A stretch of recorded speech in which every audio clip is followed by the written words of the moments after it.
Well, hello everybody. Good evening. Welcome to a Mexican Crossing Lines, episode 6 of PsyOp BS, here on KPPP LP 88.1 Fargo Moorhead. You can catch us on YouTube at Duke1517, on Facebook at 88.1 Fargo Moorhead, and on Twitch at A Mexican Crossing Lines. That's right. You are entering the crazy zone, where we are going to be covering the mad rantings of one Wes Clark Jr. in a podcast, or Poocast as I like to call it. Oh yeah. Produced by the Bunker Crew and the Midas Touch. These, the series of podcasts has purported to tell us about a psychological operation. That's right. Against the American people that Wesley Clark is an expert on because he was a victim of it.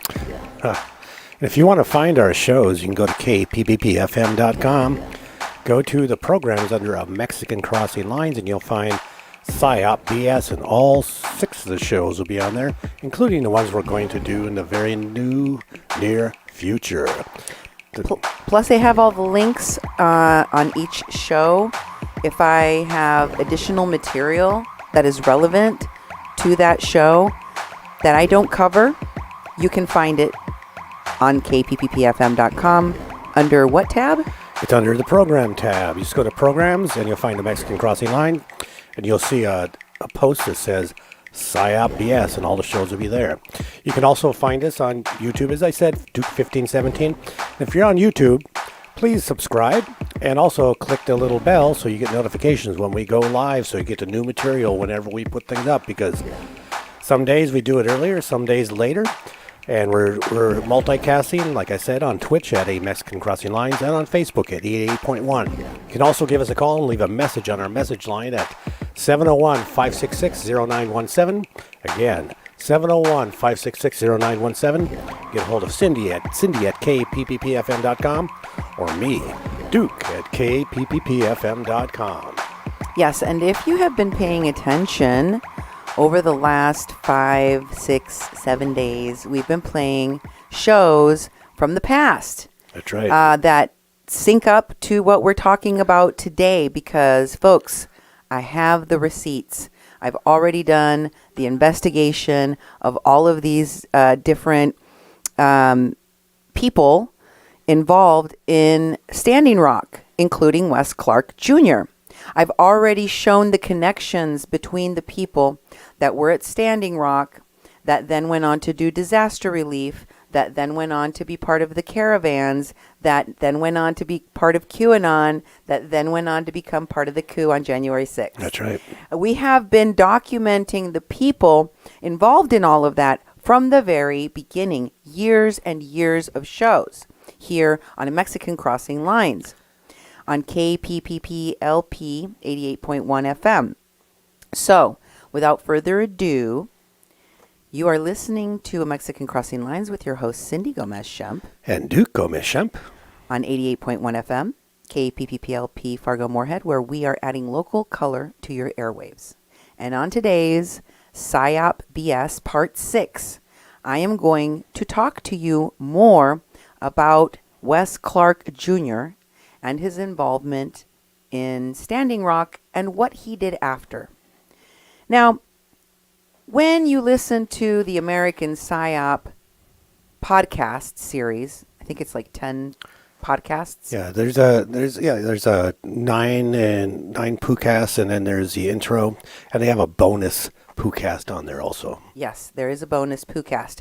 So if you listen to them, and I wouldn't recommend it unless you are heavily sedated and have some kind of psychiatric supervision available. That's right. Because it might make you go crazy to listen to it. So I have done the homework for you so you don't have to listen to that nonsense. Exactly. But if you were to listen to it, it is the crazy rantings of a lunatic, Wes Clark Jr.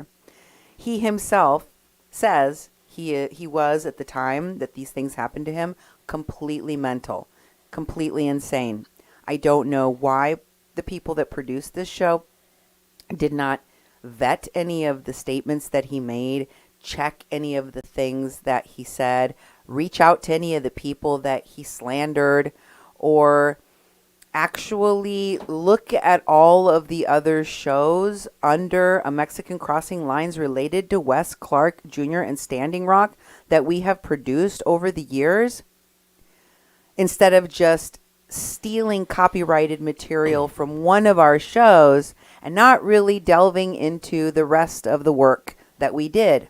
But that is exactly what journalist Emily Bix, director Jack Bryan, producer Stacy Scher, Jack Bryan and Marley Clemens, and executive producers Grant DeSimone and Brent Meiselas did. And then they backed up their podcasts saying that they had put them through legal and they checked everything and dotted all the I's and crossed all the T's. And I'm here to tell you they did not. And I'm not just going to tell you, I am going to show you what they are doing in that American PsyOp, in my personal opinion, is a whitewashing, a cleaning, a cleansing, if you will, of the image of all of the people involved in this series. Because, see, one of the things that I learned from reporting on what happened at Standing Rock is that there was a lot of poopy people. And I'm using that to make sure that we keep it clean. That's right. On the radio station. A lot of people with nefarious backgrounds. A lot of people that had criminal backgrounds. A lot of people that were involved in fraudulent, questionable funding and criminal backgrounds and very predatory behaviors toward women, children, and vulnerable people. And I started to expose all of that going back to 2016 when I first started investigating the case of a falsely accused Lakota woman and that was accused of elder abuse, which she did not commit. Her name was Kathleen Bennett. And her mother being taken from her, kidnapped, and given to a fraudulent woman, a lying woman named Mulaney Stoneman, that essentially put her in an early grave with the help of the Veterans Stand for Standing Rock leadership and the people that helped to gather false reports and the people that made false reports. And so in the process of my investigation into why the Veterans Stand for Standing Rock paid a mercenary to take an elderly Lakota woman away from her daughter and put her in a hospital to die, while falsely accusing this Oglala Lakota woman, elder, of elder abuse with absolutely no substantiation, and putting her in a jail facing 15 to 20 years if her mother had died while she was in jail, possibly facing murder charges. And what I discovered was that Wes Clark Jr. was trying to distance himself from all of the people that he had been associating with and working with for months and months and months. He told us that his father, Wes Clark Sr., the general that ran for presidency in 2003, wanted nothing to do with the project and told him he was a lunatic for going out there, did not support him in going out to Standing Rock. And later we found out that it wasn't true. And in fact, if you listen to these American PsyOp shows, in the very last episode, the 9th episode before the bonus one, they tell you that, oh, by the way, disclaimer, Wes Clark Sr., dad, was working for a company that owns or consults for Energy Transfer Partners, the pipeline company. So Wes's daddy was working for a company that worked for Energy Transfer Partners. Essentially, Wes's daddy was working for the pipeline. Oops, we forgot to tell you that at the beginning of all of this. Don't worry about it. and don't like think too much about that. And also, Wes Clark and the crew of people surrounding the promotion of the show, people that are included by proxy or through the research or the support that they gave the people producing this series of podcasts, like Dr. Hassan, like Jim Stewartson, like David Troy, all of these folks, like Desiree Kane, all of these folks have, as we say in Spanish, cola que les pisen. Means they also, too, have some dodgy backgrounds that we're going to get into.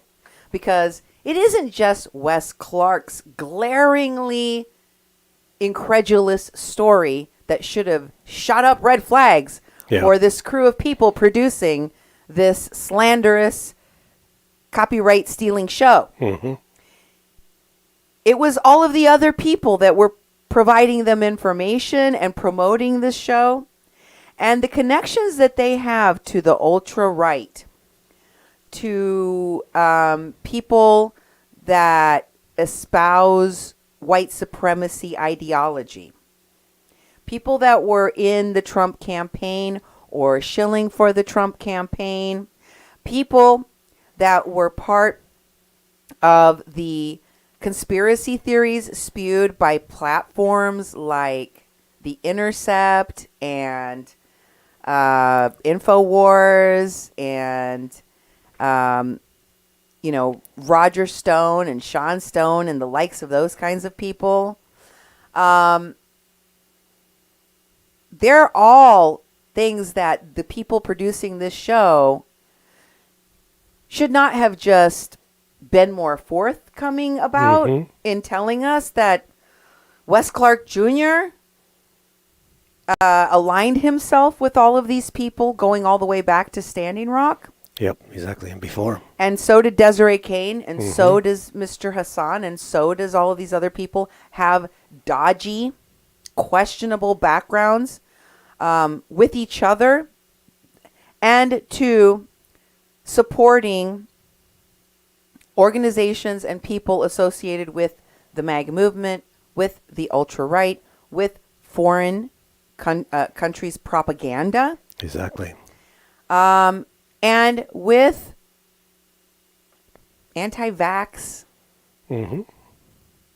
anti-CRT, anti-Black Lives Matter, anti-LGBTQ, all of that. That's right. And, the Midas touch for me is like, I watch them on YouTube because they're supposed to have progressive news and they're supposed to be watching out for the rights of the left. And it's like, for Midas Touch to be behind this podcast and associating with someone like Wesley Clark and the different people that they had little snippets from during this podcast, it's shocking. I still watch them, but every day I see them on the screen, I think, what hypocrites they are. Because Wes Clark was part of the decay of Standing Rock. I mean, Standing Rock fell apart and was so infiltrated, full of all sorts of spies and people getting paid by all sorts of groups there. By the time he got there, that he has this glorious story that he did so much is just bull. It's just BS. And for Midas Touch to be promoting this, sponsoring this, hosting this, it's so much against what they claim as an organization. They also interviewed other people like Arturo Tafoya of the Conspiracy Distillery, and then just cut those interviews. And they mentioned them in the comments of their videos sometime. Yeah. They mentioned the Conspiracy Distillery and Arturo in posts on Twitter where they're like, sorry, we didn't have any choice about why we cut your interview or mentioning you in all of this. But what's more interesting, as I showed you on my last program from the distillery website, is that people that they interviewed, like Arturo, brought up discongruous things about Wes Clark and what he was saying and doing at the time, that he claims that he was being sucked into a cult and mind controlled by the cult, leading him to lose his mind and think he was Metatron when he was at Standing Rock. Yeah. Such as the fact that he gave an interview along with James Martinez, I am cult member, and also conspiracy theorist, and MAGA QAnoner person, that they went on John B. Wells's television radio program. I think it's called the Caravan Express or something like that. Or it was called that. John B. Wells's show is no longer available because he was fired from his job for unknown reasons. People speculate all over the place as to why he was fired. Could it have had anything to do with the fact that a lot of the things that they were publishing on their program, like I said, was anti-vax, anti-trans, anti-LGBTQ, anti-science, anti-CRT, anti-Black Lives Matter. I mean, the list goes on and on. It's all part of the same agenda that is behind right-wing politics right now. And maybe that's one of the reasons why Mr. Wells no longer has a program. It also could have to do with some of the other things he was doing besides his radio program, and I'm going to show you some of that today as well. Oh, yeah. So, I want to start by showing you, after my last program where I shared the interview that James Martinez and Wes Clark Jr. did in December of 2016 with John B. Wells. I also have the full broadcast on that day, so you can hear all of the things conspiracy and MAGA and QAnon related that John B. Wells promoted going all the way back to 2016 on his broadcasts by going to kpppfm.com and finding PsyOp BS Part 5. And along with that show, you can listen to the whole broadcast. It's about 2 hours and 34 minutes. It's long. Yep. I just played you the 20 minutes that was interviewing Wes and James Martinez. But you can go, and I encourage you to go and listen to what kind of radio program James Martinez and Wes Clark Jr. went and spoke on. Yep. And I want to remind you of the fact that besides the fact that he was telling the people of American PsyOp that he was cuckoo at the time and that he was in a cult, when he went on this interview with John Wells, he said, I want to tell you, I am of sound mind and body. I am not suicidal. I don't drink. I'm assuming he was implying that he is a sober person. That's because right. he doesn't do drugs, although I know he does because I have lots of interviews with him. Yeah. Smoking it up. Yeah. Yes. Exactly. Ripping bong hits like there's no tomorrow. And so he wanted Mr. Wells to know that he is a sober, sound mind and body person, that he has no desire to commit suicide, that he is not depressed, that he is not having any mental health issues, is what I heard. Is that what you heard? That's what I heard. Exactly. And it didn't sound to me like he was saying, like, I'm not in my right mind now. I haven't been since I was at Standing Rock. He said it was the most beautiful and spiritual experience that had changed him forever, and he was never going to be the same person again, and blah, blah, blah, blah, blah. Exactly. And in fact, one of the, as he talked, it was, on that show is when they had been to Standing Rock, but he also interviewed on that show on their way to Standing Rock. And as he talks, he doesn't sound like a deranged person. He sounds like a person that had real clarity in what he believed and what he was seeking and why he was going there. And he talked about a lot of societal things. Didn't sound to me like someone that was in this state of mind that was being overtaken by an angel and was not in his right mind. It's something that it's just so far from the truth of what he professes now, his state of the way he was when he was there. Yeah.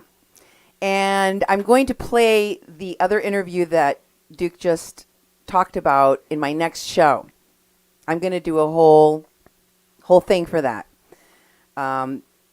That was an interview from November of 2016. Exactly, yeah. And in that interview, he gives a lot of very interesting information. So definitely show up for that show coming up. But today I want to show you that Wes was singularly focused on working on the stuff with Michael A. Wood Jr. and the Veteran Stand even after he left Standing Rock, despite the fact that he says that in American PsyOp, and also that he told me he wanted to distance himself from everything having to do with the Standing Rock, the veterans and everyone else, because he didn't trust anyone, and he believed that there were evil people afoot, and that what he said to me about the Flint camp was that they were going to start race wars. Exactly. And that they were going to start the Reichstag fire and try to commit a coup on the American people. Eventually, they did commit a coup on the American people. But he was talking about it all the way back in 2016. Coinkydink. Here's one of these other projects he was involved with. It's called The War of North Dakota. A film that was never on any streaming service or any place where you can download it or watch it. They did screen it at some universities. Which ones, I have no clue. Yeah. And where you could see it today, impossible to say. We couldn't find hide nor hair of it. But here's the description. And it says, join the Organic Garden Club and divest UNH for a film screening of Rod Weber's The War of North Dakota. This documentary follows Weber as he explores the No Dapple pipeline fight of 2016 and 2017 and the ethical and environmental rights violations which followed.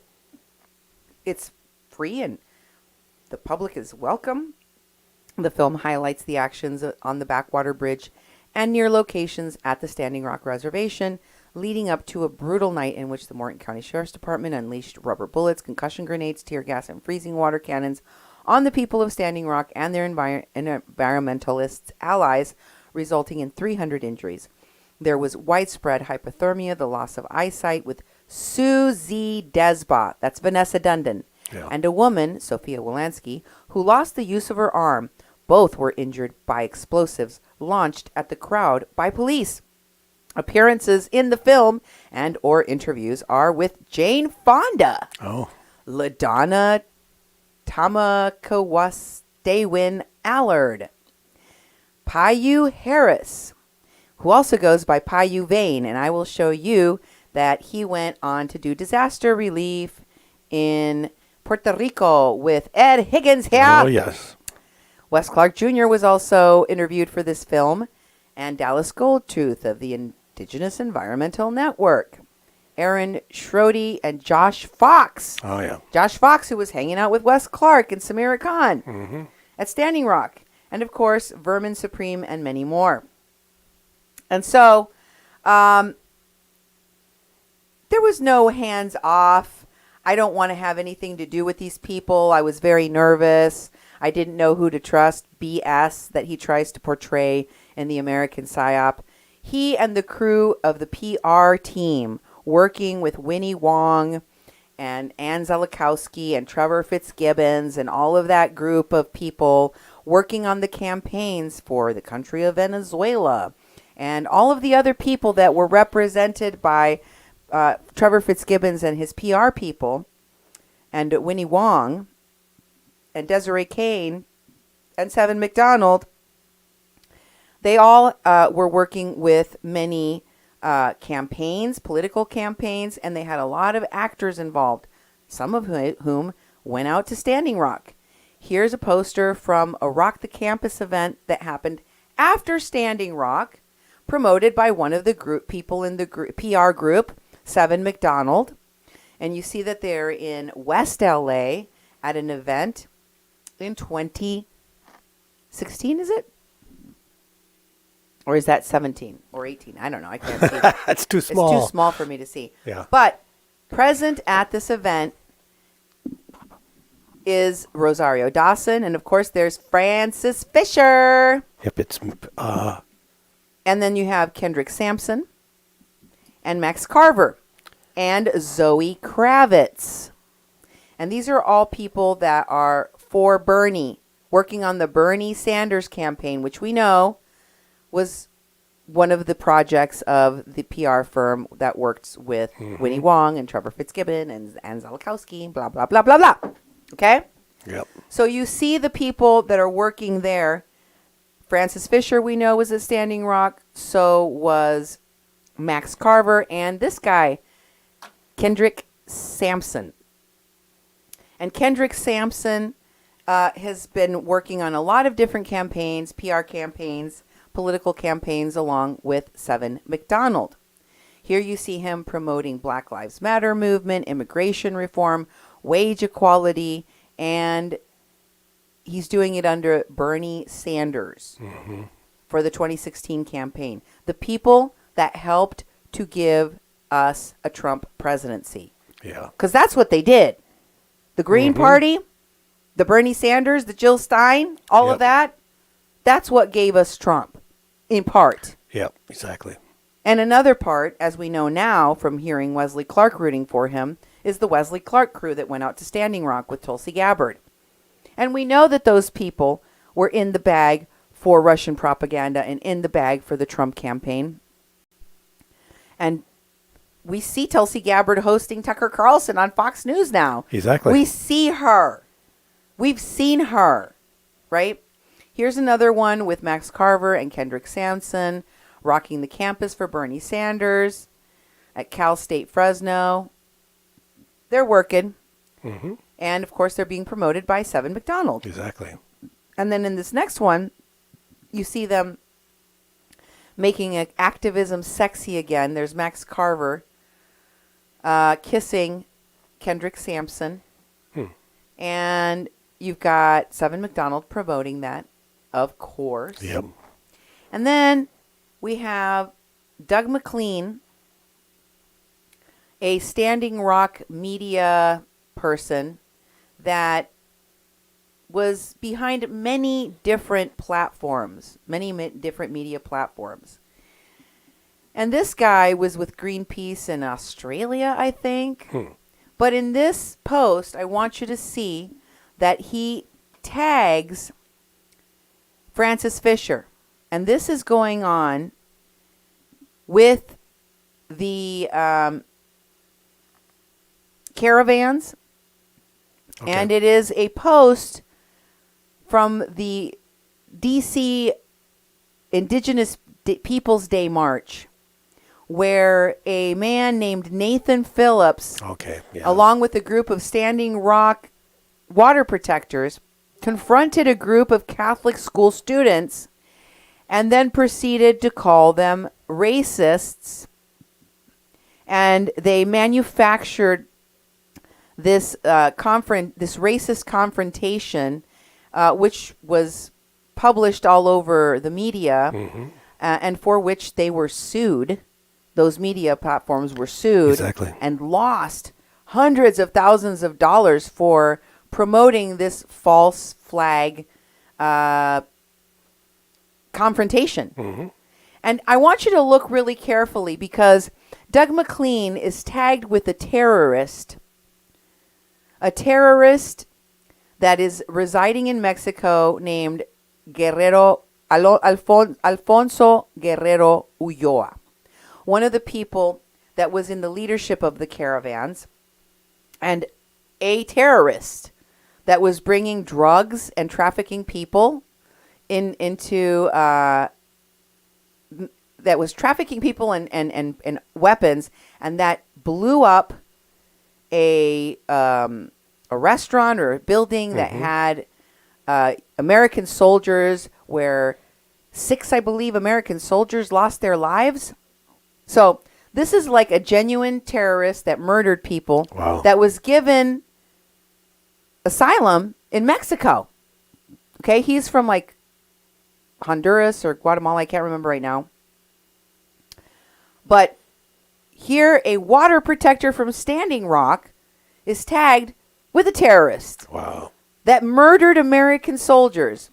And along with this tag commemorating that fake confrontation, that false flag confrontation between Nathan Phillips and these students, Catholic students, you see the tags there, and you'll see that a lot of the people that were working on the caravans and that were part of that false flag of Nathan Phillips, those same people were at Standing Rock. Yep. There's Frances Fisher. There's Lori Woodley, the mother of Shailene Woodley. There's David Gaskin. There's Lolly B. Wow. There's Rob Wilson. There is, let's see, Sarah Pipes is in there. We have Jim Graywolf Peruzzi. We have Dan Nanimkin. Oh. We have Wania Locke. We have Josh Fox. William Hawk. We have LaDonna. Mama LaDonna. We have John Gonzalez. We have Myron Dewey of Digital Smoke Signals. Oh, yeah. We have Tokata Iron Eyes, the daughter of Chase Iron Eyes. We have Winona LaDuke. We have Johnny Dangers. Johnny Dangers. Yes. We have Brenda Norell. Prolific the Rapper. We have Susie Desba, Yep. which is, of course, Vanessa Dundon.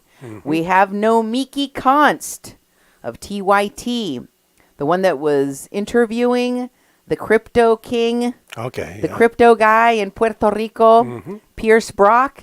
We have Tara Hauska of the Water Protector Legal Collective. We have Cliff Matias, the one from the biker gang that was protecting Deb Haaland. That's right. At one of their events. And the list goes on, by the way. It goes on and on. It and got on. cut off there. But you Yep. can see that these people were not just coordinating at Standing Rock. They went on to coordinate disaster relief. They went on to coordinate at different events. And they were all tagged together, and they were all still working together. And I want to show you how the people working on Bernie Sanders' campaign, Winnie Wong and Ann Zelikowski, and the people from Standing Rock were raising money, were actively involved in the caravans. Here is a post from Winnie Wong about the caravans in 2018 on November 28th. And she says, our team at the People for Bernie Sanders, led by Max Coterill and Caleb Michael Files, are raising money to purchase supplies like diapers, sanitary napkins, baby wipes, first aid kits for families of the border. We've raised nearly $20,000 of a $30,000 goal. Please share this or pitch it in a few bucks if you can swing it, so Max can organize van loads of volunteers to deliver the supplies. And among the people that were delivering those van loads of supplies was Susie Desba, Evan K. Duke, Myron Dewey, and a whole host of other people that went to Standing Rock. Let me show you some of the people that commented here in this fundraiser that they told you has already raised $20,000. And as of the time that I screenshotted this, they had over $77,800 out of a $100,000 goal. And one of the first people you see is Ann Zalkowski, one of the people that worked very closely with Trevor Fitzgibbons at his PR firm. And she tags her pal John Brady, who's already on the ground, she says, and is connected with many Mexican organizations like Comida No Los Bombas, which is actually the Enclave Caracol, Okay. the place we went to, Oh, yeah. where they freaked out. Yep, they freaked out. And they We were started there. running around Oh, I like remember chickens that. when their heads cut off In and closing Tijuana, the yes. windows Oh, yeah. and freaking out. Remember that place? I remember that place. Yeah. And if you scroll up even more, you'll see that they tagged the new Sanctuary Coalition, which is also later called the Border Support Network, the Caravan Support Network, and all the different names. So they are working with a group of people that were the activists on the ground bringing people over the border to seek asylum, working with the people for Bernie Sanders. Yep. And then it says, Bernie Sanders, the people for Bernie Sanders are the fiscal agents. Oh, really? You see that? They said, we have a fiscal agent Yeah. to distribute the funds. Can you explain to people what they're seeing? Because a lot of people don't know in the What the fiscal nonprofit agent- world what this means. What is she saying? Well, what is Winnie Wong saying? Usually if a person starts a nonprofit type endeavor and they don't have a nonprofit organization where they can get tax-deductible donations, you find a nonprofit that has a similar mission or one that doesn't, not really a requirement, and they become basically the place where the money goes. The money gets deposited to the nonprofit, and then they'll give it to the group that's doing the work. Technically, you're supposed to be fiscally responsible for every dollar that comes in. You're supposed to oversee everything that goes to that group. But what happens a lot of times is just pass-through organizations, which the IRS frowns upon. But it's a way for you to get nonprofit donations without being a nonprofit. So you need a fiscal agent, and you find one, and they just use their nonprofit organization to get the donations, and they give it to you. And it's one of those things that is easily abused because when you're a nonprofit organization, there isn't that much accountability. You file a 990 every year, and a 990, and pretty much there's not much oversight except you just have to file stuff that you got and what you sent out. So these relationships a lot of times goes unchecked. And as we saw with the Veterans Stand for Standing Rock, Michael A. Wood Jr. Took the money and ran. Yep. And he told me he didn't do anything wrong. They raised the money to be given to him so that he could do with it whatever he wanted. He told me straight up, quote unquote, I could have used this money on hookers and blow. Huh. I don't know why he chose to tell me hookers and blow, but that is exactly what he said. He said, I could have used this money on hookers and blow, and I would have been well within my rights to do so. He would know. But there wasn't a nonprofit for the Veterans Stand for Standing Rock when they went to Standing Rock. Nor did they have one set up right after they went to Standing Rock. Yeah. For months and months. And yet, if you've been watching, I have been replaying old shows from the time period when Wes was out at Standing Rock and what happened when they closed the camps and what the Veterans Stand veterans were involved in, which included burning buildings that left 2 people with severe burns having to be life flighted out of the camps. And I had idiotic people like Yista Restovich, which was part of the crew working with the veterans and the security teams, arguing with me that they're a nonprofit organization and they have blah, blah, blah, blah, blah. Yeah. When they absolutely did not. Exactly. One way to find these shows, the thing is that we're on multiple platforms. When we first started doing this, we did almost all Facebook Lives because that was what was happening at the time. But now we simulcast on YouTube and Twitch. But YouTube's a really good place to find our shows. We have a playlist called the Mexican Crossing Lines. And so every show that has anything to do with the Mexican Crossing Line goes on there and goes in order. These shows we've been playing from 2017 and 2018 that pertain to the PsyOp BS shows are all on the playlist Mexican Crossing Line. So you have to go to Duke 1517, which is my YouTube channel, and right at the top is a playlist of Mexican Crossing Lines. So you can watch these shows and do comparisons of what we're talking about. What I struggle with a lot is the fact that the folks surrounding Wes Clark and the Veterans Stand and the people that they put on these security teams and the people that they were running around the country promoting and working with and putting in these documentaries, they all had some unsavory personality traits, very unsavory behaviors, substance abuse issues, predatory behaviors. felony. Yeah, rapists and abusers and pedophiles. drug pushers and all sorts of stuff. All sorts of things that were really like, I was like, is it just a coincidence that every single one of these folks that they're aligning themselves with has this horrible background? Or is that just part of what the PR company that they work for does? They clean up your image, they turn you into a hero and water protector and send you out into the world with a new mission. That's right. I don't know. But one of they work with a lot of media people. One of them, who is another child star. Oh. He was a child star in the movie, in the show Fame. I want to live forever. Remember that show? Oh, yeah. Yeah. Sam Slovic was in that. And Sam Slovic was also one of the people that were following the caravans and promoting all of the people that were at Standing Rock. Here's a post that he did in 2016. Okay. Okay? This is before the caravans. Yeah. Long before the caravans, although he later on was very involved in the caravans.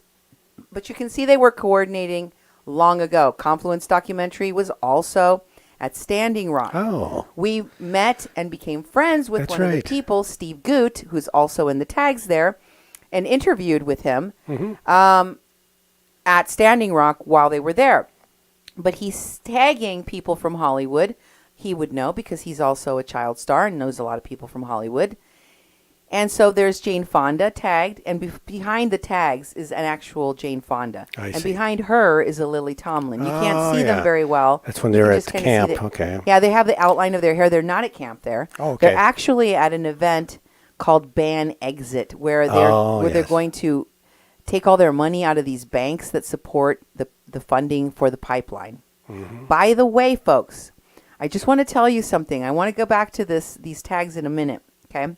But I want to remind everyone that on this American PsyOp podcast that they do, episode 9, right at the end of all of the episodes, they tell you that Wes Clark Sr.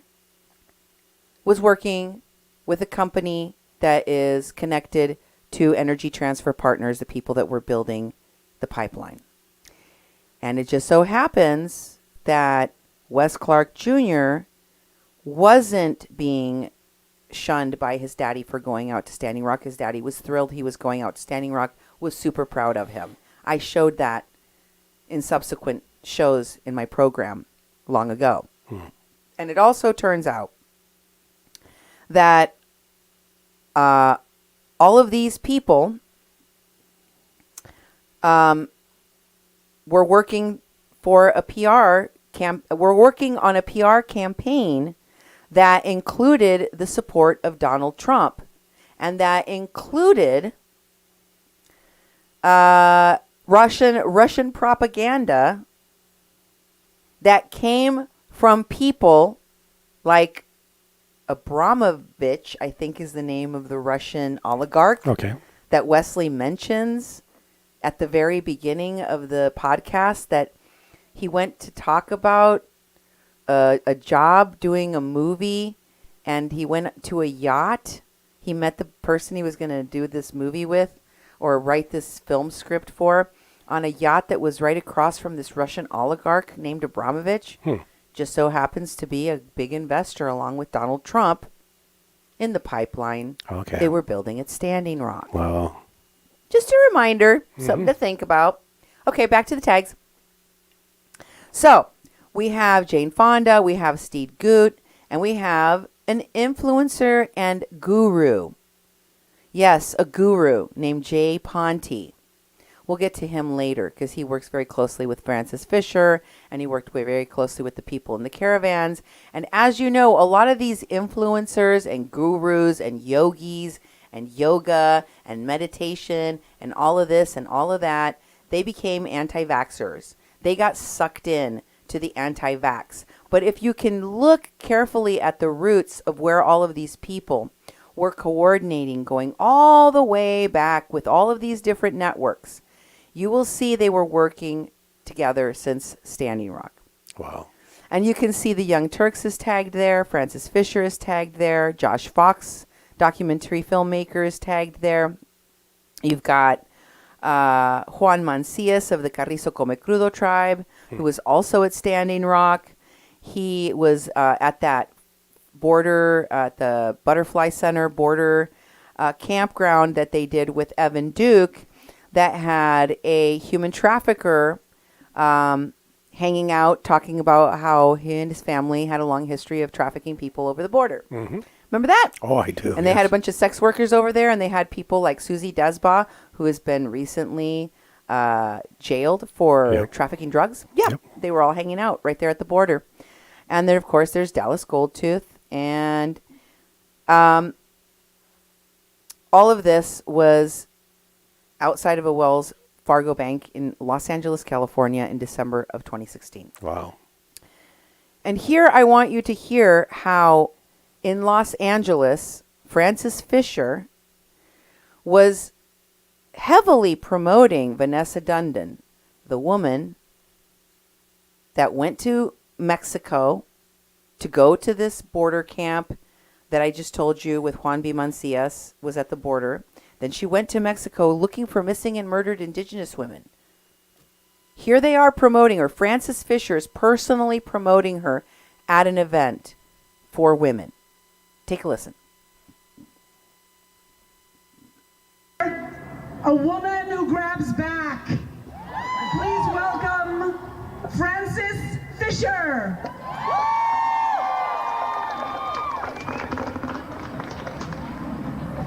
Missing and murdered Indigenous women and girls is an epidemic that has cost thousands of Native lives. There has never been a formal inquiry into this epidemic. There are no statistics available on how many mothers, aunties, grandmothers, sisters, and daughters are missing, trafficked, abused, raped, and murdered. The purpose of colonization is to exterminate Native peoples. Inaction, lack of police accountability, and systemic lack of care about Indigenous people keeps this epidemic spreading. As the Me Too and Time's Up movements shine a light, we must now honor our Indigenous sisters. Legislation must give agency to the families victimized by the epidemic, and we need to start treating the causes, not just the symptoms. Energy extraction is one of the causes of harm to Indigenous women. Man camps, where transient male laborers are housed, steal Native women. The prison pipeline system that Red Fawn is at risk of going missing into.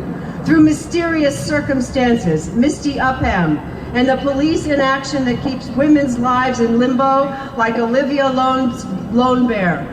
Or by the attacks by the Dakota Access ETP, backed by police departments and mercenaries like Tiger Swan, that attack Native women and men on the front lines, standing against the destruction of Mother Earth, like Susie Desba. She's the lead plaintiff on a class action lawsuit seeking justice for the night attack at Standing Rock, November 20th, 2016, when police-induced hypothermia affected more than 150 people who were sprayed with chemicals and water in sub-freezing conditions, shot with concussion grenades and rubber bullets that blew apart the arm of Sophia Wilansky and hit Susie directly in the eye. I was there. I saw this. This is Susie Despa. I am proud to call her my friend, and she is an ally to Native women everywhere around the world.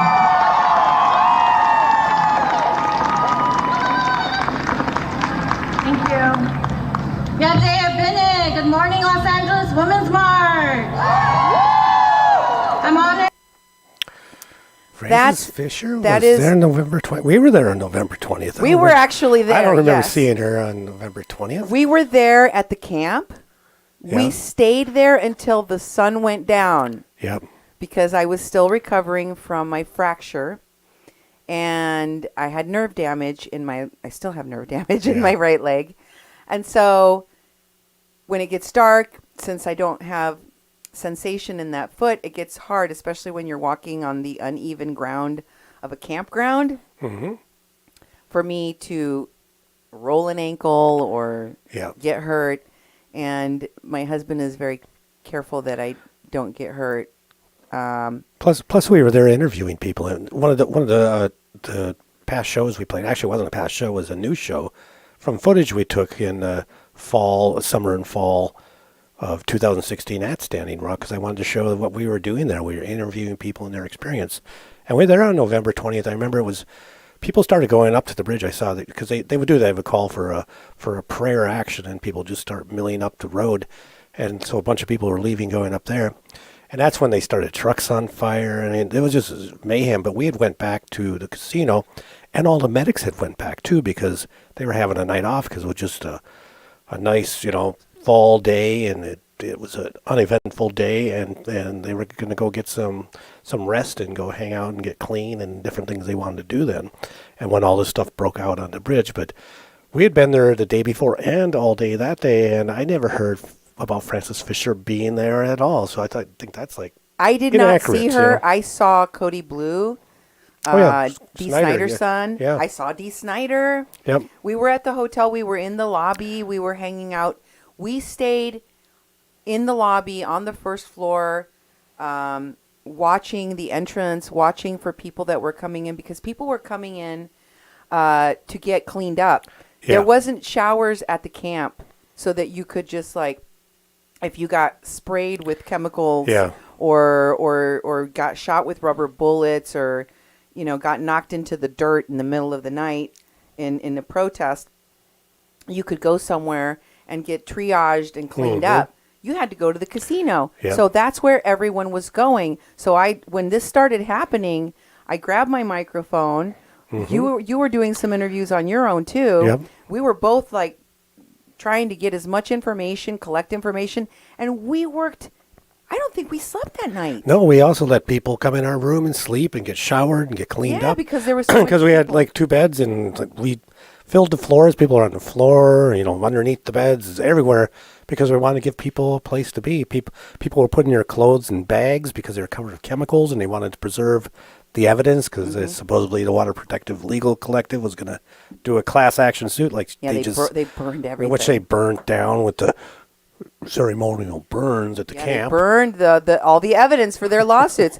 What happened to the lawsuit Yeah. that Frances Fisher was talking about? Yep. Absolutely nothing. Absolutely. And why? nothing. And it's probably the reason why she tells you that this is Susie Desba. Yeah, the because star. that's her fake name. That's her camp name. That's not her real name. If she told you her real name, then you would be able to track her going forward and find out what she's doing today. For example, you would know when you read this headline, meth dealer on Hopi land pleads guilty, Yep. that they're talking about Vanessa Dundon, because that is who they are talking about. It says here Vanessa Renee Dundon, and they put her other aliases, AKA Susie, but it doesn't say Susie Desba, does it? Yeah. Nope. Or Susie Q, 38-year-old of Indian Wells, Arizona, has pleaded guilty to possession with intent to distribute methamphetamine. Sentencing is scheduled for April 18, 2023, before United States District Judge Diane J. Humetawa. Dundon was stopped in her vehicle on the Hopi Reservation April 21st, 2021, March 2022, and April of 2022. On each occasion, she had controlled substances in her vehicle. At the change of plea hearing, Dundon admitted that on April 17, 2022, she possessed 58.4 grams of pure methamphetamine, and that she intended to deliver it to individuals in exchange for payment. Wow. A conviction for possession with intent to distribute methamphetamine carries a maximum penalty of 20 years in prison. Oh my. So they had a drug trafficker. Is there star on stage? Yeah. And The fake lawyer for another one of their major lawsuits, Sarah Jumping Eagle versus Trump, Oh, yeah. that was led by Red Wolf Pope, a fake Indian who is actually Chinese that was a serial rapist. Red Wolf Pope. That's the guy. I apologize. My dog is going cuckoo outside. I don't know what upset him. I don't think you can hear it. Hopefully you can't hear him, but Yep. I apologize if you can. Anyway, I want to give you guys a refresher for those of you who don't remember of who Vanessa Dundon was with at the camps in Mexico and at the border. Here she is with the head of the Carrizo Come Crudo tribe and the head of Native Nations. Now, both of these leaders, Juan B. Mancias, all the way to the left, and in the middle there, Frankie Arona of Native Nations, next to Vanessa Dundon, the drug trafficker. Mm-hmm. Both of these men are leaders that had at their camps at different times convicted and fugitive rapist. Frank Arona had a convicted and fugitive rapist at his camp, which he tried to protect. And you had Juan B. Mancias that had a bunch of drug traffickers, human traffickers, and sex workers at the camp in Texas, along with Vanessa Dundon. Yep. People that I showed you on video were actively using drugs while they were at the Butterfly Center in Texas. Yep. While they were at this camp that was supposed to be there to help migrants, to help protect the environment, to stop the building of the border wall. And it looked more like it was just some crazy party for most of the time. Mm-hmm. Go back and watch the shows in which I covered all of those people and everything that they were involved in. All you have to do is go to kpppfm.com, or you can go and check out our YouTube channel at Duke1517. And some of them are actually on Facebook, too. Some of the older shows, because like I said, we did all of our shows on Facebook Live, and so a lot of them did migrate over to YouTube. And I'm beginning to do that with these old shows so we can have them on both platforms. But they are on our website that you can actually get access to them without signing in the Facebook. You can watch them right on our website. Mexican Crossing Lines, and scroll down, you'll see all the shows in sequence. All of the material and everything that I have documented about these, you can find them. And we are rebroadcasting a lot of them right here on Mexican Crossing Lines on our radio station, 88.1 FM, KPPPLP Fargo Moorhead, where we are adding local color to your airwaves. This is a local story. A lot of the people that we continued to follow throughout the years were here at Standing Rock. They came into our backyard. They came into our community. They used and abused us. They took from us. They harmed people in our community. They falsely accused people, put them in jail. Yeah. Took other people and separated families and put them in an early grave. These were the people that were involved. And so we will continue to follow what they are doing. Here's someone else that Susie Desba, Susie Q, Vanessa Renee Dundon, convicted drug dealer. Oh, wait, she's not convicted yet. No, she'll be next month. She's accepted the fact. She has already admitted that she had intent to deliver the methamphetamines that she had on 3 separate occasions. Yep, 3 times. Each time she went onto these reservations. Wow. One can only assume what she was doing before crossing the border with these people, the people that she was surrounded by. But let's show you another picture of some of the folks that she was hanging out with. Here she is in a post by Michelle Summerfield Gee, shared Kenny Frost's post, and Kenny Frost is raised arm at the very end photo here. And next to him is a guy named Eddie P. Blackcloud. Eddie P. Blackcloud. This is a guy I never had too much time to get into the nitty-gritty of what he did, what he was about at camp. A lot of the folks surrounding these security teams, working with these folks that were supposedly the leadership of the water protectors, they were criminals. They were predators. They were dangerous people. They were drug dealers. They were pushers. They were pedophiles. They were blah, blah, blah, blah, blah. And so it just, I want to remind folks that Vanessa legitimized the people that she stood next to and took photos with and put in leadership, in front and center leadership, because she was put in front and center leadership by Francis Fisher, by Wes Clark Jr. You hear him mention Wes Clark Jr. But these are not people that were just lifted up into leadership by white people in Hollywood and TYT and Wes Clark Jr. No. Exactly. Indian leadership put these people front and center. Exactly. Indian leadership embraced these folks. This next picture is Eddie Blackcloud with none other than Dennis Banks. Wow. Here he is with Dennis Banks, one of the leaders of Native American AIM. Yep. American Indian Movement, who was very prominent at Standing Rock. You'll notice that he has two, I don't know, claw or paw tattoos on his cheeks. Yeah. And that's Eddie Blackcloud, not Dennis Banks. Yep, Dennis exactly. Banks passed away. Yeah. And in this next one, you'll hear some of the allegations of the things that people at Standing Rock were complaining about Eddie Blackcloud doing, and the reasons why they did not feel that he should be in a leadership position, or that he should be platformed and celebrated by people like Vanessa Dundon. Yep. Here's a post by John, and he says, try these words: child molester. Any man that sleeps with a 14-year-old girl at the age of 32 is exactly that. Lisa Blackcloud was 14 when Eddie Blackcloud got her pregnant. Wow.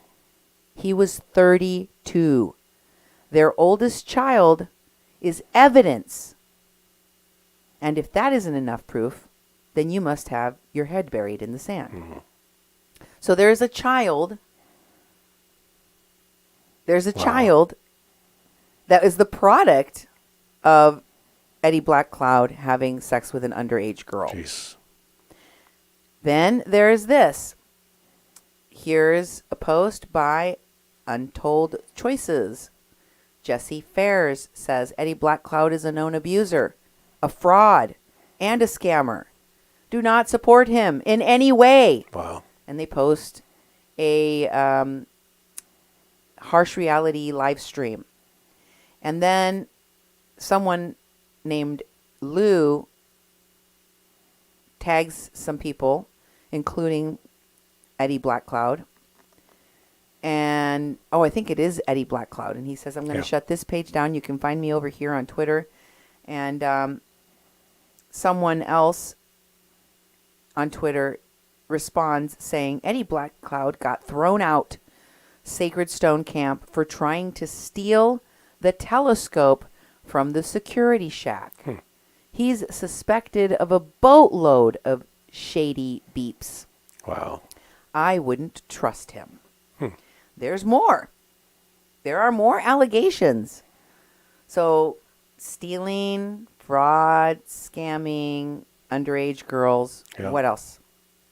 Here's Ephraim John, who is feeling peeved off, posting about Eddie Blackcloud. And he says, he's speaking about a new profile that was created by Eddie Blackcloud. And he says, this is his fake profile pic. He is still on our Navajo Nation reservation. Everyone needs to report him. He is still embezzling money from our elders and other resources. He's been downgraded, our Navajo Nation and elders, on YouTube. He's been downgrading our Navajo Nation and elders Degrading. on YouTube. Yeah. Why should he be living in our reservation stealing horses and money? He's accused of stealing horses too, Duke. Wow.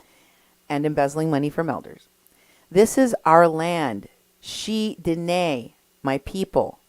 We need to do something about Eddie. How long are we going to tolerate this stupidity? Now is the time we join forces in unity. At this moment, he is still rounding up our horses. Wow. Here is some of the charges. That's Darren McClaney. Darren McClaney is the same person. You can see the tattoos on his cheek. That's his new fake account. I see. Yeah. So here's another person, Prayet Blaze Justice, and they post a way for people to investigate what his charges are and for you to check for yourself by calling the Standing Rock Sioux Tribal Court and asking to verify warrants for Edward Peter Black Cloud Sr. His birthday, she says it right there, and gives an incident number. So you can contact the Standing Rock Sioux Tribal Court with that incident number. I'm not going to give people's birth dates on the radio because I don't think that's good. Yeah. But if you are watching the show, you can see this is a public post. Yep. It's public information. Yes, this is publicly available information that they posted. But they do put on here December 4, 2016. And the charges are disorderly conduct, simple assault, criminal mischief, and aggravated assault. Hashtag truth with proof. So there is more charges. Here are charges that are listed. You can see there is possession, controlled substance, bond revocation, drug unauthorized ingestion of controlled substance, possession, aggravated assault, possession of a forged instrument with intent to defraud, stolen vehicle, simple assault, aggravated assault, driving without a valid license or a permit, eluding law enforcement, threatening law enforcement, DUI, reckless driving, disorderly conduct, failure to appear. Oh my. I've run out of saliva and breath. So long litany of things Yep. that this particular person, one of the many people surrounding the crew of the leadership of Standing Rock. Here are some more posts about Eddie Blackcloud. Larry Olson posts, I see you're a white groupie who follows fake-ass wannabe Indians like Orlando Cruz, who's a deadbeat dad, 40 years old and no job, no car, living with his parents. Watch his live feed and listen how he makes no sense. He's a con artist, low life, just like all these grown-ass drug addict, lazy bums who live in their parents' basements because they do too many drugs to work and serve their people, who claim that doing live feeds and conning the people to give them money. And who are they? Dean Dedman, Ernesto Burbank, Dennis Romero, Jay Pino, Orlando Cruz, Dan Garduno, Royce Gay, Myron Dewey, Joanne Spotted Bear, Stephanie Big Eagle, Lila June, Ed Higgins, Dallas Goldtooth, and Chase Iron Eyes, LaDonna Allard, Chelsea Lyons Kent, Lolly B, Eric Poemasea. All drug addicts and professional manipulating con artists. Most of the boys are deadbeat dads. Oh my goodness. Most of these men in the list are deadbeat dads. All of them are drug addicts. Wow. And they're all con artists, and they're all hurting people, and they're all doing bad things. That's what people from the camp were saying. Yeah. Now, I want to shift back to the people in the orbit of Francis Fisher, the people that were that they were working with at Standing Rock, that they were tagging after Standing Rock, and that they worked with and interviewed in Puerto Rico, like the Bitcoin, that wasn't Bitcoin, cryptocurrency dude, Brock Pierce. Something wallet, yeah. Yes. Well, it just so happens that the connections keep going and going and going. Oh, boy. So I want to show you that Brock Pierce, the crypto king that was connected to Standing Rock and beyond, he was endorsed by none other than Akon, the music. I don't know much about Akon's music. I don't He's either. an entertainer. Mm-hmm. And you can see here in this Cheddar News article that Pierce says in a statement about the Akon endorsement and campaign edition, not only is Akon one of the most well-known artists globally, he's a successful global businessman and philanthropist. I started my life as an artist, so I have the utmost respect for culture and the arts. Without it, we are lost. His aspirations to be in politics, to be in civil service, and what he's accomplished in Africa and beyond will be valuable for our platform on a regional, national, and worldwide level. That's Brock Pierce. Wow. You know, taking in the endorsement. And then there is another person working on his campaign named Kaiser. I'll tell you who she is in just a moment. She's quoted here. Kaiser, working on this campaign manager for Brock Pierce, was quick to note the strength of the Akon endorsement and the artist's role in the campaign, adding, Akon is an incredibly aspiring guy, and he has so much energy. He's accomplished so much. It's an honor to have him with the team.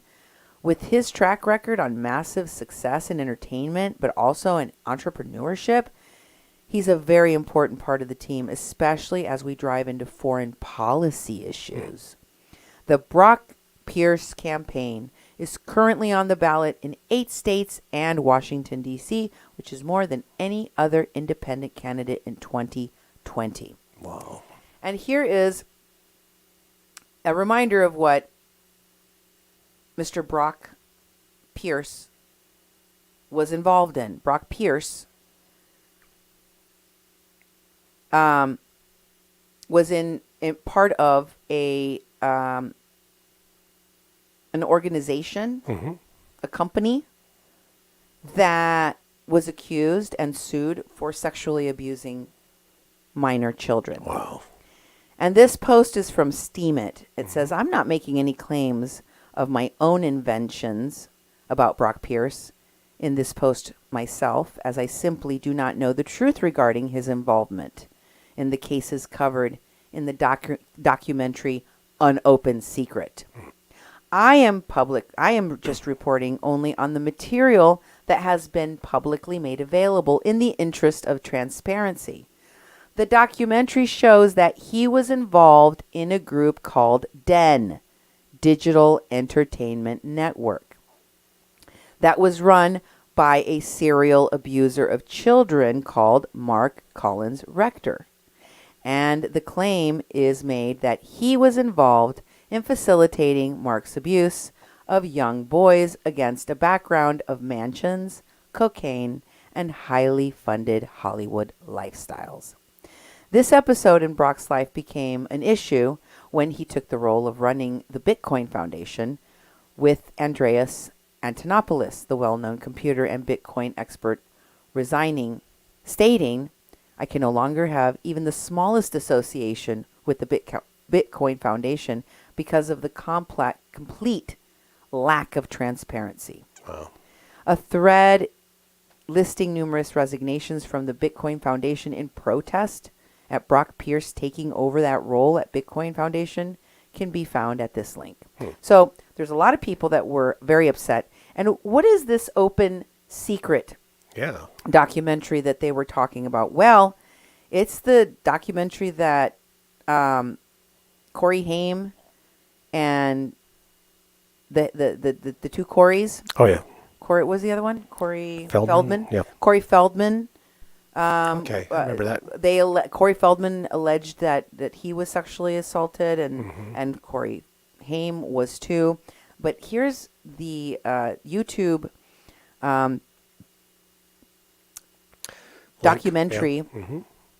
and it says Todd Bridges, in an article in 2012 from A Different Strokes, said that sexual abuse fueled his drug addiction. Oh. He attributed his years of alcohol, violence, and drug abuse to molestation he suffered as a child. Wow. He's become an advocate for children, speaking out about the abuse that he suffered, and apparently he is part of this documentary. Really? Yeah. So, if you want to know more about the kinds of people that were around working with Wes, working with Winnie Wong, working with the Bernie Sanders campaign, working with all of these people, this is who they are. Now, let's look at this because I want to show you that the link here where musician Akon is joining the crypto investor Brock Pierce in his presidential campaign. Wow. This is the link Yep. listing on social media. If you look it up on the web, it shows Akon next to Brock Pierce. And here is the Kaiser mentioned in the article. It's Brittany Kaiser. And Brittany is the campaign manager, okay, for Pierce and Akon. Now, and this was in 2020. The campaign manager for Pierce in 2020 is also a familiar face to many people. Brittany Kaiser is best known for her role as the whistleblower at Cambridge Analytica. Okay. She helped sound the alarm about Facebook's complicity in helping the Trump campaign in 2016. And remember that one of the people that was involved in Cambridge Analytica was Steve Bannon. Okay, yeah, that's right. Yeah. Kaiser told Cheddar of the Pierce White House run, saying, "It's inspiring and a breath of fresh air to have someone who's spent their life really understanding technology, putting himself out there as the face of a presidential campaign. He's not only understanding how to improve and make systems more efficient, but also has a vision for a more inclusive political platform than what is currently being offered by the two parties." The Pierce ticket is rounded out by the addition of entrepreneur Carla Ballard for vice president. Blah, blah, blah, blah, blah, blah, blah. I don't care about that. Yeah. I just wanted to show you about Brittany. But I want to show you in this next thread the connection to Bannon. Here is a thread by Wendy Siegelman in which she talks about weird news. Former Cambridge Analytica executive Brittany Kaiser is joining Brock Pierce for his presidential campaign as the campaign manager. In 2005, Steve Bannon raised $60 million with Goldman Sachs for Brock Pierce's Hong Kong-based internet gaming entertainment company, IGE. And he became the vice chairman of the company. So the connections between Steve Bannon and Brock Pierce go deeper than just having Brittany as his campaign manager. Bannon raised money for Brock's company. Wow. Going all the way back to 2005. Okay? And let me tell you that there are some other icky things about the connection between Bannon, Brock, and Akon. Continuing, Wendy Siegelman posts, this is just in 2020, July 2020. There's this crazy note at the end of this article about Brock Pierce's company, Tether. Quote, "Still, despite all allegations and investigations, Tether's market cap has grown from 4.1 billion to 10 billion since September of 2019. And it says, there's a link there from thechainbullet.com. New York State Attorney General restarts an investigation of the company Tether. The New York court has approved an investigation of businesses connected with Tether without any formal accusations proven. And Wendy Siegelman then posts in August of 2020, musician and crypto entrepreneur Akon is joining Bitcoin billionaire Brock Pierce's campaign as chief strategist. The team includes Brittany Kaiser, formerly of Cambridge Analytica, and Carla Ballard as VP. And then if you scroll up even further, you will see there's a link, and Wendy says, the crazy stories converge. You see, Akon joined Brock Pierce for president as the chief strategist with the campaign manager Brittany Kaiser. Akon is also linked to Nikki Lum Davis, involved in the 1MDB scandal. And what does it say after that? Can you read that? Yes. Sorry for me to see. I can't read that. Husband Larry Davis as co-CEO of Akon's Iconic Entertainment. Justin Coleman says other alarming discovery, and Davis's husband Larry Davis serves as chairman for AV8 Mining Ltd, based in Rwanda. Okay. So I want to reread that because it was like a little bit sloppy there. Don't go too far. Akon is linked to Nikki Lum Davis, who is involved in the 1MDB scandal. For reference, that means Malaysia Development Berhad scandal.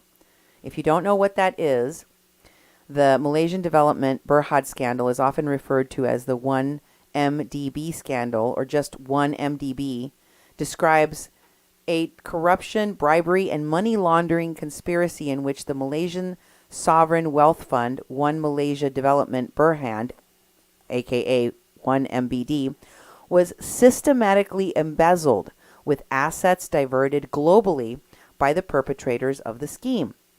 It had a global scope, implicated institutions and individuals in politics, in banking, in entertainment, and it sparked criminal investigations across a number of nations. The 1MDB scandal has been described as one of the world's greatest financial scandals, and it was declared by the United States Department of Justice as the largest kleptocurrency case to date as of 2016. In 2015, a document leak reported in The Edge, Sarawak Report, and the Wall Street Journal, it showed that Malaysia's then Prime Minister Najib Razak had channeled over RM $2.67 billion, approximately $700 million in US dollars, into his personal bank accounts from 1MDB, a government-run strategic development company. The alleged main mastermind of the scheme, Joe Low, that's Jho Low, I don't know if I'm pronouncing that correctly, Joe Low, was central in the movement of 1MDB funds internationally through shell companies and offshore bank accounts. The U.S. Department of Justice later found that more than $4.5 billion was diverted from 1MDB by Joe Low and other conspirators, including officials from Malaysia, from Saudi Arabia, and from the United Arab Emirates. These were used to purchase luxury items and properties, including super yacht Equanimity, and financing the American film company Red Granite Pictures, as it produced The Wolf of Wall Street. Wow. 1MDB funds supported lavish lifestyles for Joe Low, Najib, and his wife, Rosma Mansour, and established Najib's stepson, Riza Aziz, in Hollywood. Attempts were also made for embezzled funds to be put toward political donations and lobbying in the United States. Okay, if you want to know more, go check it out. But I just wanted to give you some background on what this is about. Mm-hmm. So, Akon is linked to Nikki Lum Davis, who was involved in the 1MDB scandal. And according to Dem OPJ, husband Larry Davis is the CEO of Akon's Iconic Entertainment Company. Okay? So it's very Yeah, okay. incestuous. I see. There's a lot of circle jerking here. Then Justin Coleman posts the LinkedIn of Larry Davis, the husband. Okay. The other alarming discovery is that Davis's husband, Larry Davis, serves as the chairman for AV8 Mining Ltd. Limited, which is based in Rwanda. He's also the CEO at Akon's Aconic Entertainment. And there you see the LinkedIn that shows Chairman AV8 Mining and Aconic Entertainment, Beverly Hills, California, and Rwanda. Wow. So, these folks, all of the people surrounding the folks that Wesley Clark was having out at Standing Rock and blah, blah, blah, this is where they were going. One more post of Wendy Siegelman. All right. It goes deeper. Wow.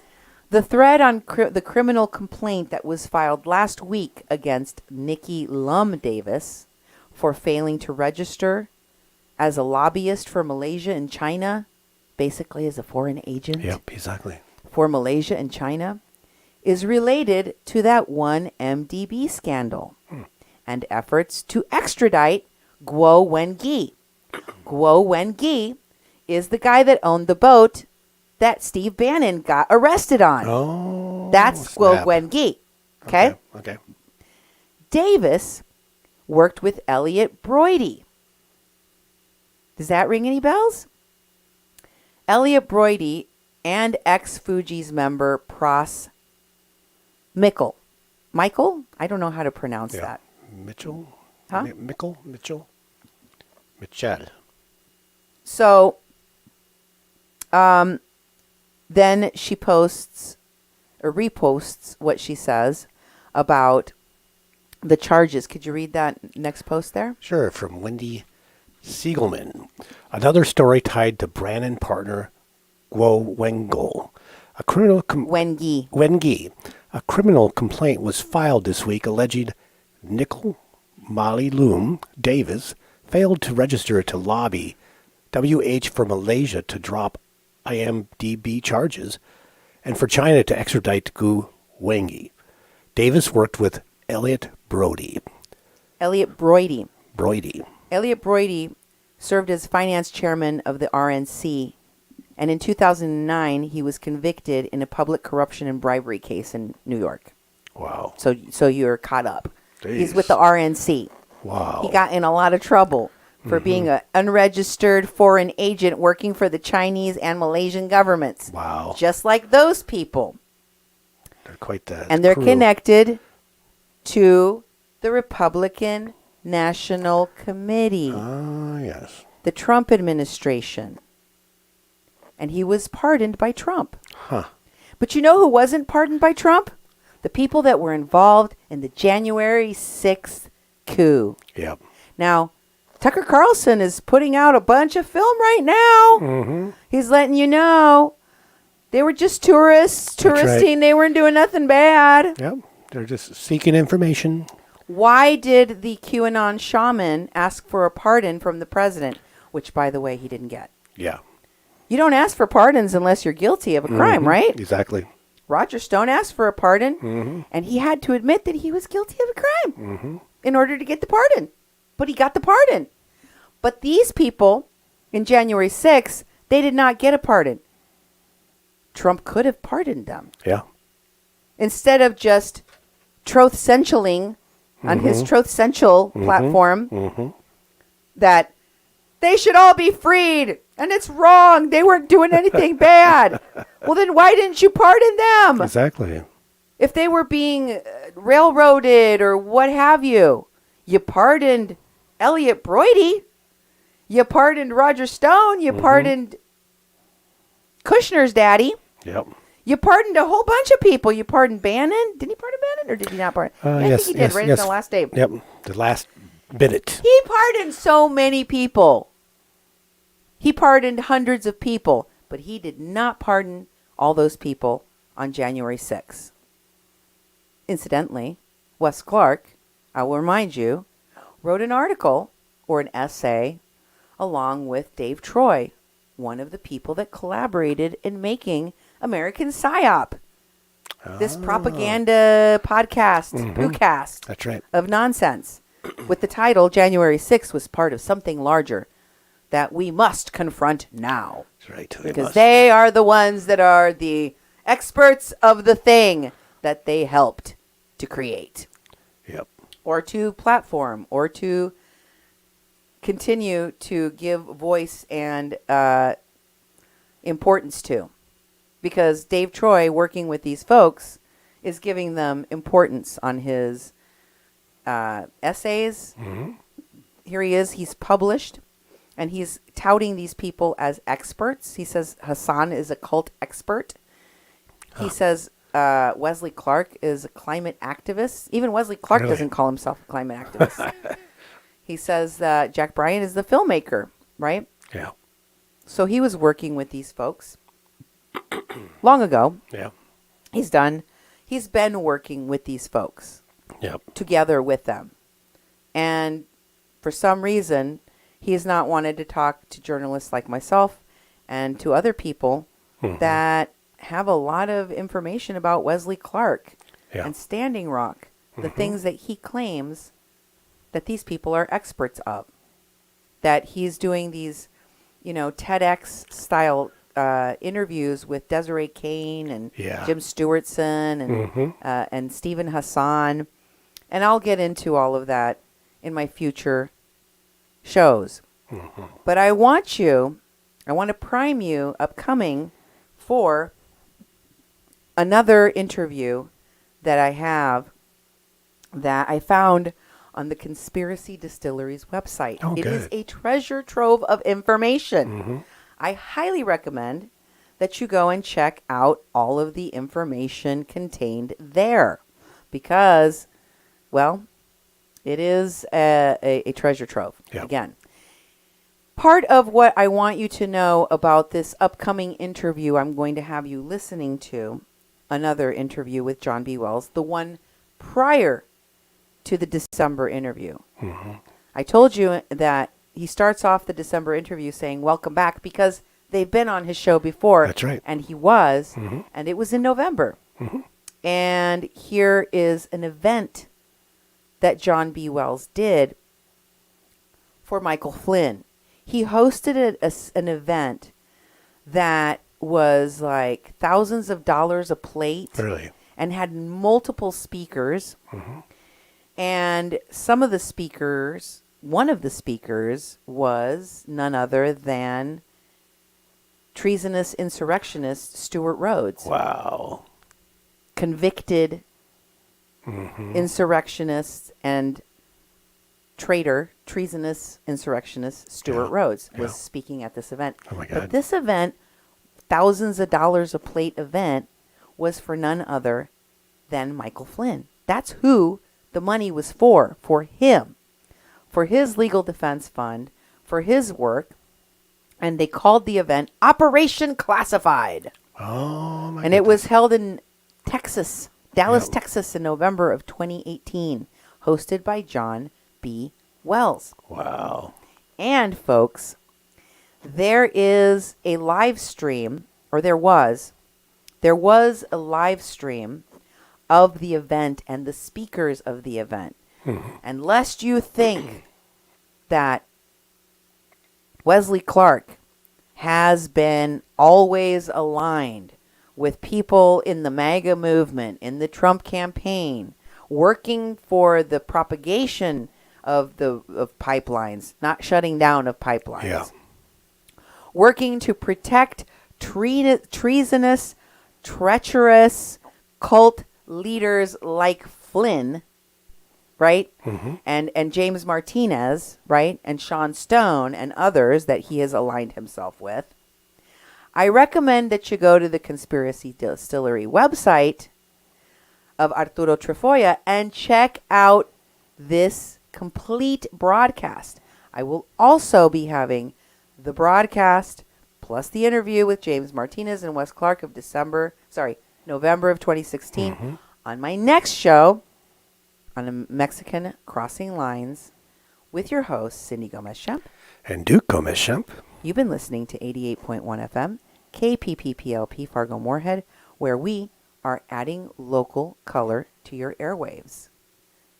Thank you for being patient as I was recovering from some medical issues over the last week and I couldn't bring you episode 6. I am already working on episodes 7 and 8. So in very rapid fashion, those will be coming out very soon. More to come. God bless and good night.